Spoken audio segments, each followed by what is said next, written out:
Bonjour à vous tous et bienvenue dans une nouvelle vidéo portant cette fois-ci sur un exercice qui est en relation avec les incoterms. Donc comme nous l'avons déjà vu dans une première vidéo, les incoterms représentent ce qu'on appelle les termes commerciaux internationaux qui déterminent bel et bien les risques et les frais de chaque partie. C'est-à-dire le risque et les frais du vendeur d'un côté et les risques et les frais de l'acheteur de l'autre côté. Passons directement à l'exercice. L'exercice est comme suit.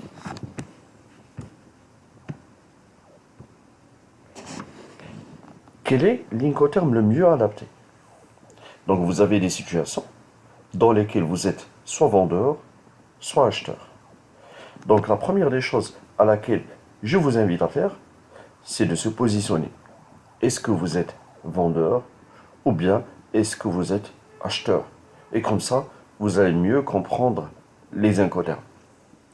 Le vendeur, c'est éventuellement celui qui vend, et l'acheteur, c'est probablement celui qui achète. Voilà. Commençons tout d'abord par le premier cas. Vous êtes vendeur. Vous voulez bien vous occuper du transport en France, ainsi que le chargement sur le bateau. Donc ici, il y a lieu d'utiliser ce qu'on appelle un incoterm maritime. Donc si vous voulez bien vous occuper du transport en France, c'est-à-dire que vous allez vous occuper du pré-acheminement, ainsi que du chargement sur le bateau, c'est-à-dire que vous allez vous occuper de ce qu'on appelle le fait de charger, de mettre la marchandise, ou bien de mettre le conteneur sur le bateau. Et l'incoterm le mieux adopté de ceci, c'est le FOB, Free on Board.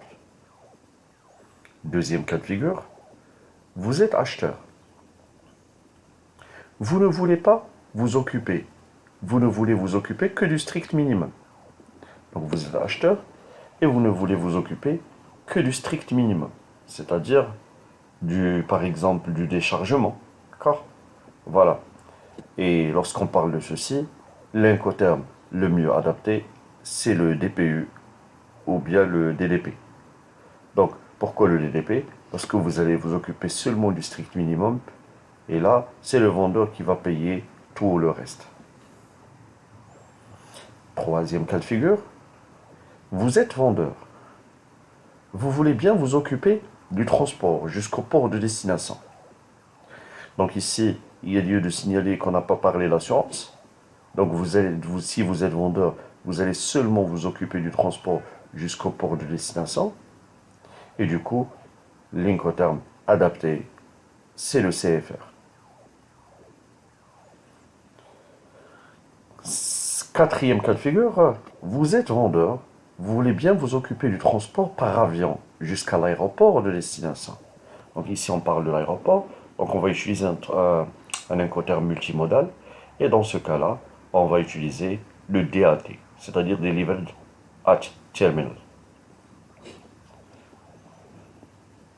Le cinquième cas de figure, vous êtes acheteur, vous prenez en charge le transport à partir de l'usine du vendeur, c'est-à-dire vous prenez en charge le transport à partir de l'usine de l'acheteur, donc c'est-à-dire que vous achetez tout simplement EXW départ usine, et l'incoterm utilisé, le mieux adapté ici, c'est le EXW.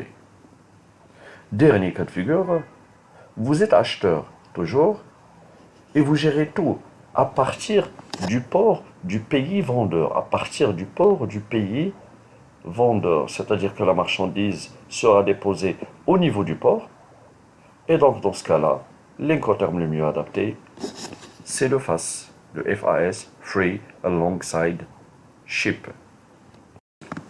Je pense maintenant que vous avez une idée sur les différents incoterms liés au transport maritime. N'oubliez pas de liker, de partager la vidéo si vous avez aimé, et surtout de vous abonner sur ma chaîne YouTube. Merci pour votre écoute et à une prochaine vidéo.